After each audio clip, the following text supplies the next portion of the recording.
Hello everyone and welcome back to Football Manager 2021. And breathe in that fresh air. We are up in the Bundesliga, the first Bundesliga, where we rightfully belong. Hamburg, we've been in this league for as long as anyone can remember, and let's just pretend like the last few years never actually happened. Hamburg, alltid immer erste Liga, right? That's what you guys say? Exactly, we've never gone down.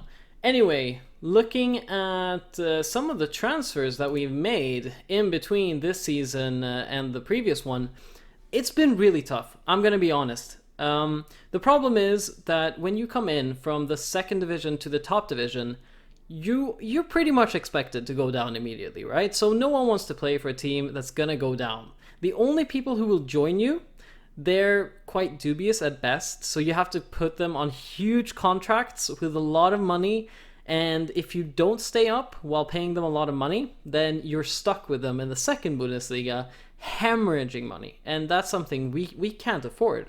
So what I've been forced to do is to basically pick up only young players that were not wanted in their teams. That's sort of the philosophy or idea that I went with. So as you'll see, many of these players are pretty good players with some decent potential. They just haven't had the chance to live up to that potential at their previous clubs and joined us to get a chance for just that. That's how we could get them for a pretty cheap fee and also not on huge contracts. So here are some of the players that we actually got in. Let's go through them one by one.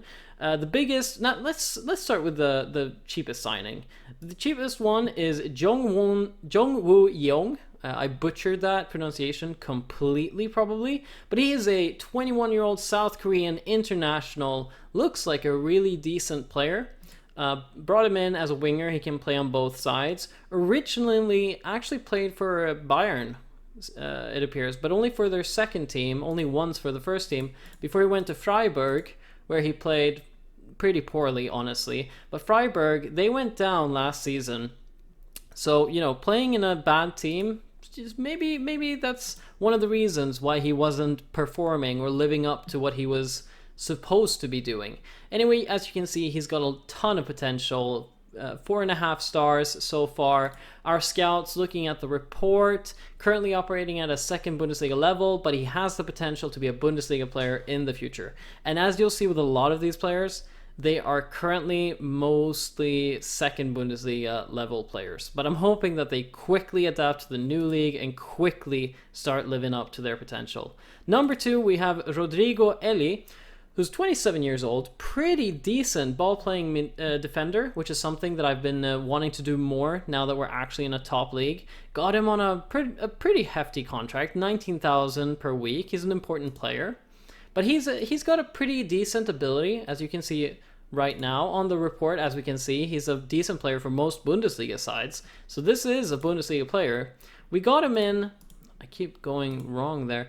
I got him in from Alaves because they didn't want him. He was apparently really bad. So we got him in on almost nothing. Again, super transfer for us since we don't have a lot of money to spend.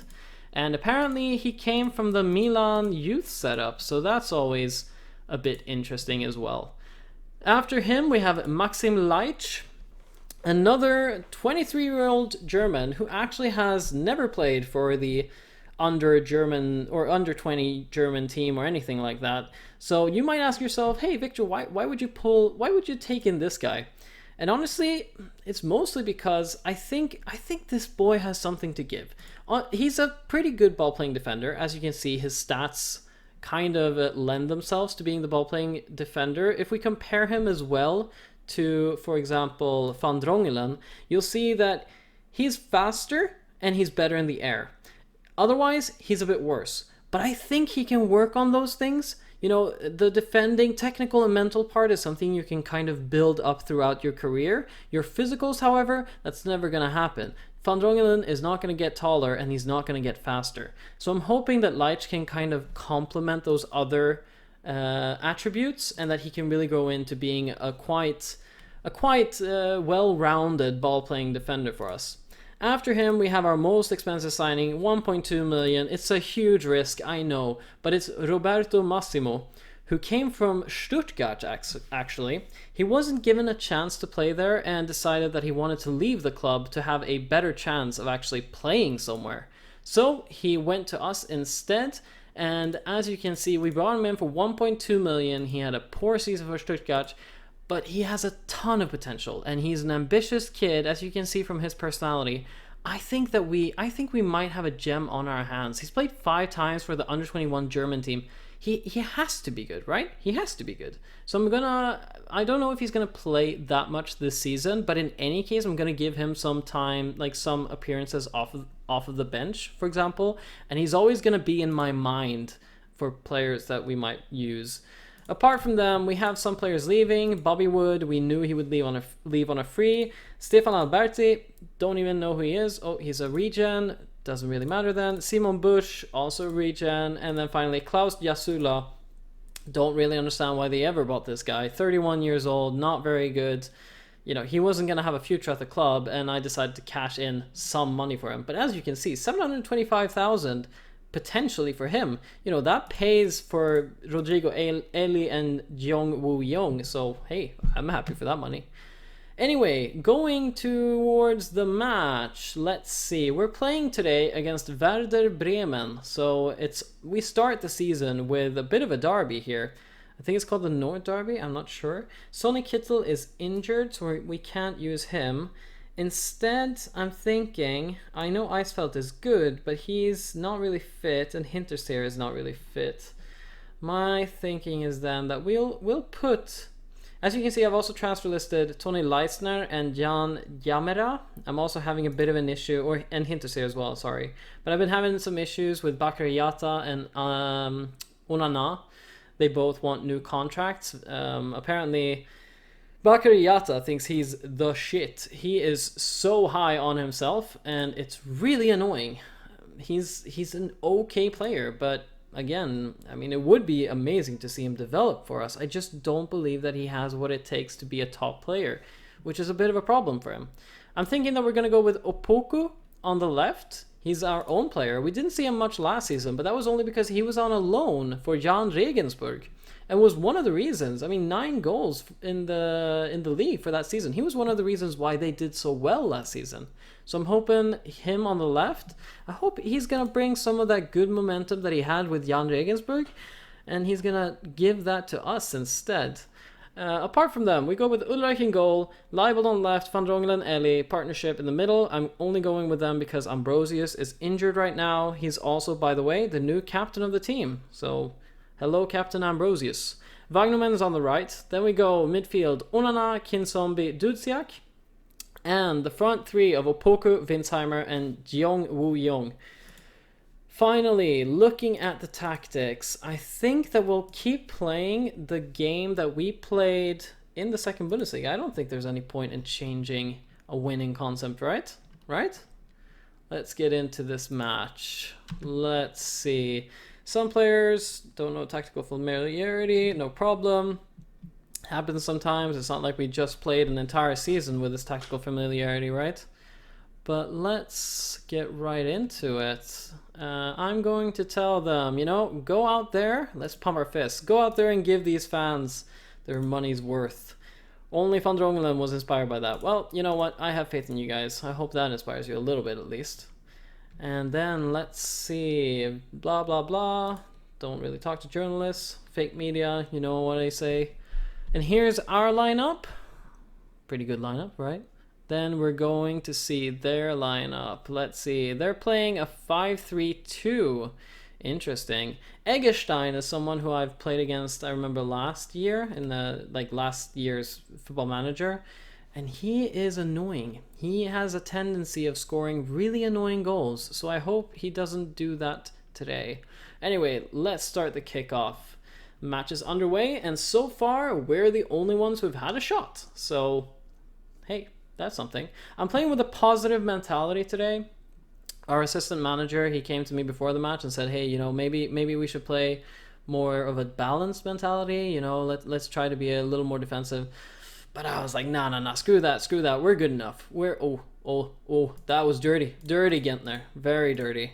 Clear penalty, ref. Come on. Do the right thing. Frank Willenborg. You know what happened. You saw it. You saw it. You don't even need VAR. You know what happened. Give us the penalty. Come on. I hate this. Yes. There we go. And Winsheimer takes the penalty. Winsheimer is really good at taking penalties. So show me that. Oh no! Are you kidding me? Why? Oh, why would you have me say that and then do that? Oh, and Opoko, good chance though. Oh, that was such a good chance. Damn, now I'm really disappointed with Winsheimer. Right as I was saying it as well. Come on. Come on, boy. Oh, no, with the ball. Passes it back to Van Drongelen. Out to Wagnerman. Come on, Wagnerman. He's been improving a lot, so I'm hoping he can give a good shot. Oh, Ken Zombie. Look at that. Look at that. What a goal. What a goal, I say. And this is what he did last year in Football Manager 2020. You know, he's got a long shot in him. He's got a belter. Look, he's waiting there, all completely open, puts it in. Easy, easy, easy. Great play by the boys. Look at that, our first Bundesliga match, and this is nothing. This is easy. I thought this was going to be harder. Oh, please, no, don't make me. Yes. Well done, Ulreich. Good job coming out. Who's he going to play it to? Play it to Eli. I'm so happy to get Eli into the team, honestly. I feel like center back is, especially ball-playing center backs, is really hard to find if you're not one of the top teams in the world. That was interesting. That was very interesting. It was highly speculative, is what I would say about that one. 40th minute. Oh, what a bad. That was a terrible throw-in, but that was a terrible pass as well by Young. Let's see, Eggestein. Oh, Javi Galan. Let's keep him out. Oh, Wagnerman. What was that? What was that? Well done. Eggestein with the ball again. Mervald Gentner. Rodrigo Eli. Nice tackles. Nice. And Young is on that one. Let's go, Wagnerman. Let's go. Really like Wagnerman. He's not a, he's not going to be a top player, but he's going to be decent. Oh, Boku. Let's go. Let's actually go. 2-0 up. We haven't even played a half. What's really important about this as well. Oh, that's a great run by Wagnerman. He moves. He likes to run down to the byline. He really likes it. And over to Opoku. Fantastic header.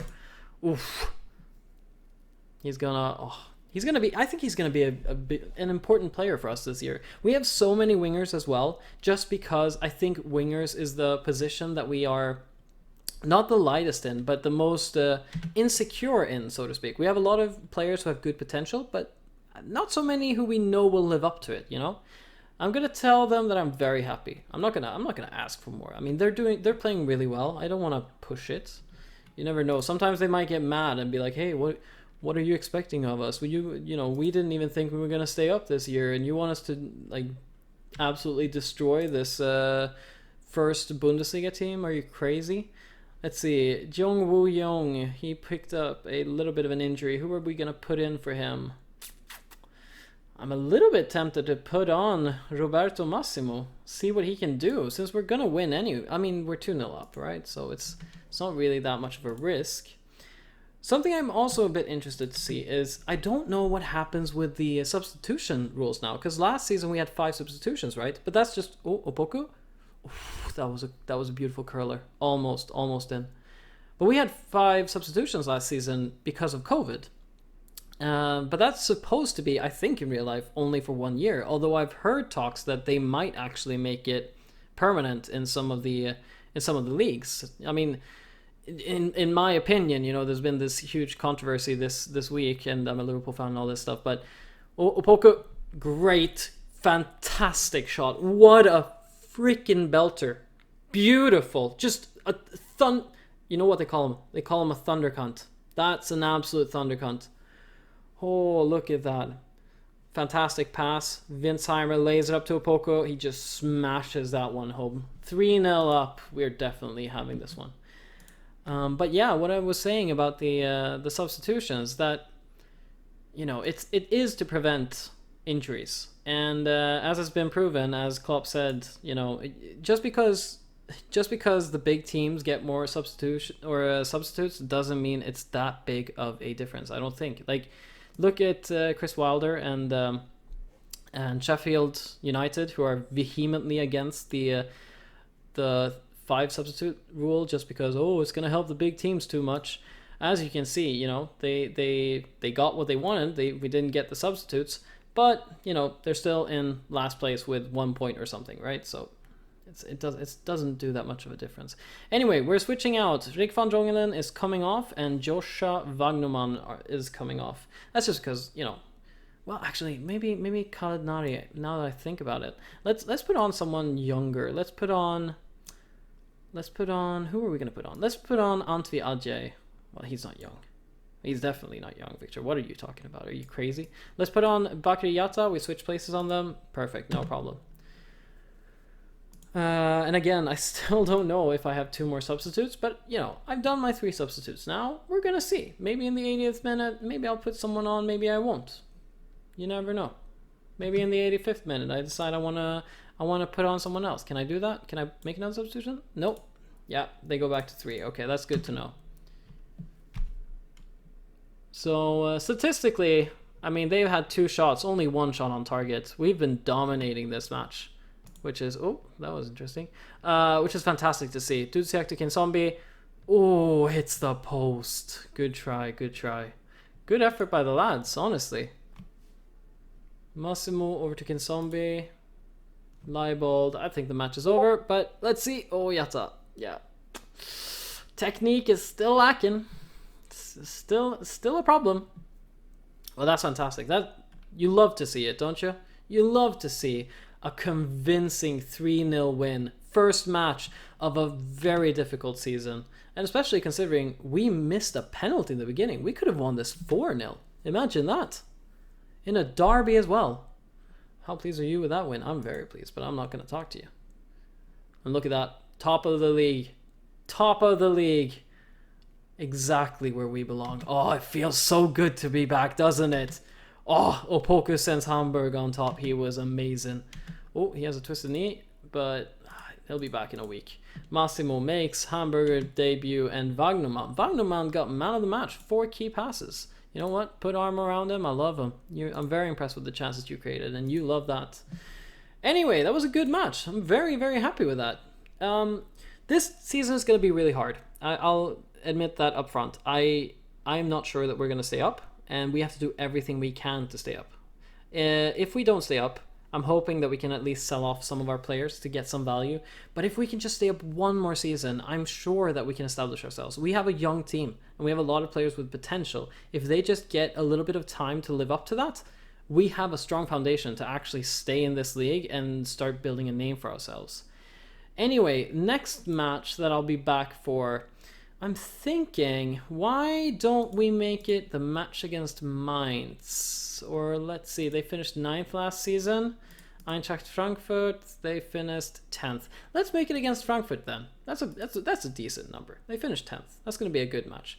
I'll be back against for the match against Frankfurt, and yeah, I hope to see you then. I hope that we're going to have a good, nice run of victories against easy teams like Dortmund and Leverkusen, Hoffenheim, or whatever on the way. But hey, you never know. Düsseldorf, we definitely should win against. But anyway, thank you for watching this episode. I hope you had a good time. I hope you enjoy it, and I hope to see you next time. See ya!